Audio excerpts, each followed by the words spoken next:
ថ្ងៃនេះនឹកឃើញចង់ដុតដលងគោម្ដងបងប្អូនថ្ងៃមុនទៅផ្សារឃើញដលងគោនឹងតងទុយទុយល្អពេកទៅហើយដលងគោតងទុយទុយអញ្ចឹងវាផុយល្អបងប្អូនវាអត់មានឈើទេ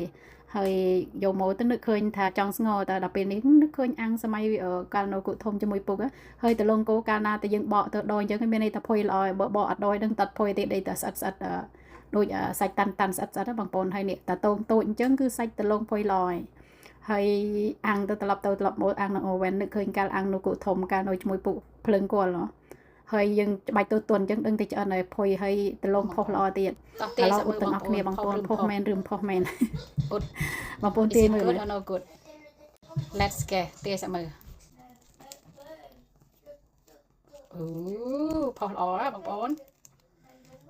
នេះសម័យស្រុកយើងរត់នៅគុធំនេះដលងដុតគល់ឈើធំដែលយើងកាប់កើទៅក៏ដុតពុកខ្ញុំនឹកឃើញពុកខ្ញុំចូលចិត្តណាស់ព្រឹកឡើងក៏ដុតក្តោបមកដើមមកដ